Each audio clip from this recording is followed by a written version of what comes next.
asalaamaaleykum mbokk yi déglu dal leen nag jàmm fitna bi de nee na saraax ci biir campagne bi rawatina nag fii ci biir Dakar ndax cocolikaay bii di Sud Quotidien mi ngi ñuy xamal ne ay xeexoon la ñu nemmeeku woon ak cong boo xam ne dañu ko cong convoi wu Abass Fall nekk tête de liste bu Dakar bu parti bi di Pastef ñu ne déet ni waay ñu daal di lakk siège u plateforme taxawu Sénégal foofu nga xam ne ñii di waa coalition sàmm sa kàddu moom la ñu def seen quartier général cocolikaay bii di Sud Quotidien ne fitna googu nga xam ne kon gis nañu ko ci wàllu campagne bi loolu day firndeel ni kaddu yi nga xam ne moom la njiitu réew mi fësaloon doon woote jàmm ak dal ci wàllu campagne bi ak tamit ci wàllu kaddu yi dafa mel ni ne kenn déggu ko ci lakk bi nga xam ne kon lakk nañu ko siège bu plateforme taxawu Sénégal ñu ngi ñuy xamal ne démb Khalifa Sall sax ma nga fa woon foofu la daal di yëkkati ay kaddoom di ñaawlu nag li nga xam ne moom moo fa xew di xamle ne foofu nga xam ne dee dañu ko taal pourtant de amoon na ay nit yu nekk ci biir wante alhamdulilah ñooñu day dara dalu leen moomu di Khalifa Sall di xamle ne mbir yi de duñu ko seetaane muy seddee noonu faw ñu daal di koy yóbbu ci kanamu yoon Barthélémy Dias nekk maire bu Dakar moom it mu jiite liste coalition sàmm sa kàddu moom daal dinay naqarlu tamit jëfin gu ñaaw jooju nga xam ne moom la ñu def jëmale ko ci seen siège ba nekk fii nga xam ne moom mooy ca Sacré-Cœur wante it daal dinay woote jàmm wante it la ko ca gën a jaaxal moom mooy ne kii ñu joxoñ baaraamu tuuma di Abass Fall ndaxte moom làqatuwul fenn ba muy xamle daal ne léegi moom képp koo xam ne da nga nekk militant Pastef te nekk fii ci biir Dakar na nga yore ay gànnaay ndaxte ñoom dañ koo fas yéene defante Barthélémy Dias di xamle ci biir colikaay bi di Direct News ne su fekkente ne nag kii di Abass Fall ginnaaw kàddu yooyu nga xam ne daf ko daal di yëkkati démb fanaan na ci këram ci ni mu waree te dara fekk ko ci loolu kon dee firndeel ne joriñ yi nga xam ne ñoom la ñu dénk wàllu kaaraange biir réew mi ak tamit ñu dénk wàllu yoon ñoom de dootuñu amati nag benn crédibilité ci askanu réewum Sénégal ndaxte la ñu waroon defuñu ko te pourtant de colikaay bii di Le Soleil mi ngi ñuy xamal ne joriñ gu ñu dénk wàllu kaaraange biir réew mi di maître Ousmane Diagne moom daal dina xam leen ne dina am ay enquêtes yoo xam ne ubbi nañu ko jëmale ko nag ci fitna googu nga xam ne moom la ñu nemmee ko fii ci biir Dakar ak yenn ci ay ñaawteef yi nga xam ne dañ ko cee gis autolikaay bii di Point Actu ne su fekkente ne nag jóguñu si dee mun naam sax campagne bi nag nii lay wéyee fii ci biir Dakar Abass Fall moomu autolikaay bii di Point Actu sax mi ngi ñuy xamal ne ginnaaw kàddu yi nga xam ne nag moom la daal di fësal daal dinay jéggalu autolikaay bii di Le Quotidien tamit ji li mel la daal di xëyee ndaxte daal dinay gis ne kii nga xam ne de moom mooy Abass Fall moom dellu na ginnaaw nag ci kàddu yi nga xam ne daf ko daal di fësal joriñ gu ñu dénk wàllu yoon di xam leen ne dina am ay enquêtes yu ñuy ubbi ci ñaari boor yëpp ngir xool ba xam daal ñan ñoo def ñaawteef gi ni mel ci biir colikaay bii di L'Info ki nga xam ne kon moom mooy Khalifa Sall dellu si waat na di xam ne daal ni li xew fële nga xam ne moom mooy ci seen siège ñoom de ñu ngi koy naqarlu ba ci kanamu yàlla rax ci dolli ñoom am nañu nag image yëpp ba pare xam nañu sax ñan ñoo def nag li nga xam ne de moom mooy ñaawteef yooyu waa APR colikaay bii di L'Info ñu ngi ñuy xamal ni ñoom it naqarlu nañu nag li nga xam ne moom mooy fitna gi tàmbale ci biir campagne bi ña ngay woo sax gouvernement bi rawatina nag ki nga xam ne moom moo ko jiitee di Ousmane Sonko ñu dakkal nag kaddu yi nga xam ne day yee fitna fii nga xam ne moom mooy ci biir réew mi Amadou Ba moom mi nga xam ne moom mooy tête de liste bu coalition jàmm ak njëriñ moom it naqarlu na nag cong bi nga xam ne amal nañu ko ca siège bu Khalifa Sall di xamle ne fitna googu su fekkente ne nag dakkaluñ ko de mën na xajamal nag suñu wàllu démocratie li am ba des daal moom mooy ne fitna googu moom fii ci biir Dakar la ñu ko tàmbalee di nemmeeku autolikaay bii di Vox Populi di ñu ko xamal wante it mi ngi ci yokk di ñu xamal ne joriñ gu ñu dénk wàllu kaaraange biir réew mi woote na jàmm te it daal di ne xam ne nag ne képp koo xam ne tey jii da ngay def naka su dul noonu ngir fexe rek ba xajamal li nga xam ne de moom mooy campagne bi ñoom dinañu dal ci sa kaw campagne boobu nag ñoo ngi koy wéyal ndaxte autolikaay bii di yor bi mi ngi ñuy xamal ne démb waa Pastef ñu ngi woon fa li nga xam ne moom mooy ca Petite Côte foofu moom mbooloo bu takku moom moo leen fa fekk foofu sax la ki nga xam ne moom mooy Ousmane Sonko fësale ay kàddoom jëmale ko nag ci vision Sénégal 2050 di xamle ne loolu dañu ko jagleel ñi nga xam ne ñoom ñooy ndaw yi culikaay bii di enquête di ñëwaat ci ay kàddu ki nga xam ne de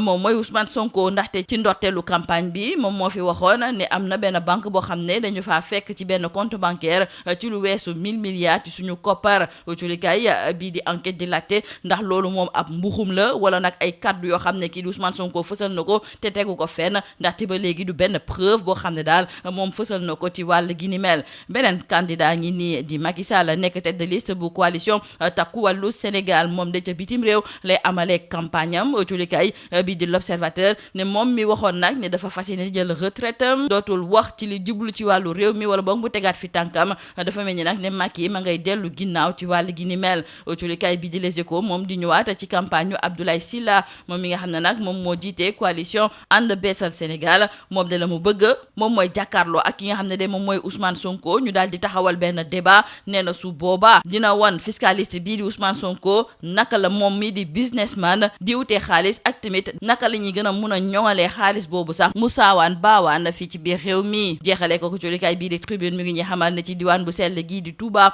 tey jii dañoo fas yéene nag amal ay ñaan jagleel ko kii nga xam ne de moom mooy Bougane Gueye Dany colikaay bii di Tribune mi ngi ñuy xamal ne dinañ fa jàng alxuraan fësal fa ay xasida loolu yëpp ñu jagleel ko ki nga xam ne moom moo jiite mouvement gëm sa bopp ndaxte Bougane Gueye Dany yàgg na leen a jàppale foofu nga xam ne moom mooy ca Touba dafa yàgg di wuyu nag ci woote yi nga xam ne xalif général bu Touba daka daan woote rawatina nag ci taw yu mujj yi nga xam ne moom la ñu nemmeeku woon foofu nga xam ne moom mooy ca diwaan bu sell bi lii moo nekkoon ba autolikat yi di gën a fës ci biir autolikat yi ñu leen di ñaanal njeexte lu bës ak jom. Mesdames et messieurs, bonjour. La violence s'invite dans la campagne électorale. Nos confrères du journal Sud Quotidien écrivent qu'ici à Dakar, des scènes de violence ont été notées avec l'attaque du convoi d'Abass Fall, la tête de liste à Dakar du parti PASTEF, et l'incendie du siège de la plateforme Taxawu Sénégal. Des scènes de violence qui interviennent après l'appel à éviter les dérives dans les discours et les actes lancés par le président de la République, Bassirou Diomaye Diakhar Faye, aux acteurs politiques lors d'une déclaration de presse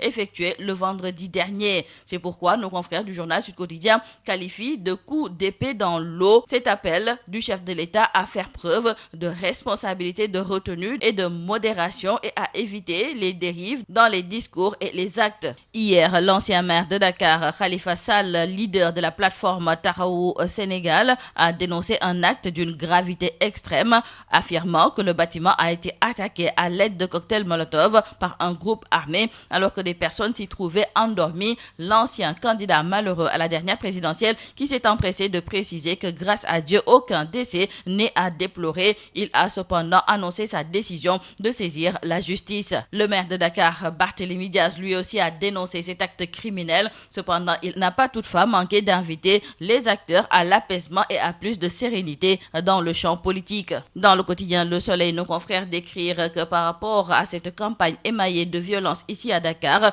le ministre de la Justice, garde des Sceaux, a annoncé l'ouverture d'une enquête. Et dans le journal Point Actu, nos confrères d'ajouter que le ministre de l'Intérieur appelle au calme et à la responsabilité, mais aussi à la retenue. Il faut signaler avec nos confrères du journal Point Actu que par rapport à ce regain de violence, la société civile a aussi condamné et invite l'État à prendre ses responsabilités. Dans le journal L'Info, Khalifa Sall déclare qu'ils ont toutes les images et savent qui sont à l'origine de cet acte et l'État est interpellé. L'APR interpelle le gouvernement et son chef qui, par des propos incendiaires, participent de ces exactions commises par des hommes qui semblent certains de leur impunité. Amadou Ba, tête de liste de la coalition Jàmm ak Njariñ, a lui aussi dénoncé cet acte criminel perpétré contre le siège de Khalifa Sall. Il trouve que c'est un acte intolérable qui menace les fondements de notre démocratie et notre cohésion nationale. Et concernant cette violence dans la campagne électorale, c'est Abass Fall qui est pointé du doigt. Pour nos confrères du journal Direct News, ce dernier a déchiré l'appel à la paix de Diomaye et invite les pacifiens à user d'armes. Pour Barthélémy Diaz, si Abass Fall a passé hier la nuit chez lui, alors le ministre de l'Intérieur et celui de la Justice n'ont aucune crédibilité aux yeux des Sénégalais. Abass Fall, nous disent nos confrères du journal Le Quotidien, a pourtant présenté ses excuses après ses propos incendiaires. Nos confrères de Rewmi Quotidien d'ajouter que la tête de liste du parti PASTEF à Dakar, après son dérapage, s'est confondue en excuses. Quoi qu'il en soit, retenons avec nos confrères du journal Vox Populi que le ministre de la Justice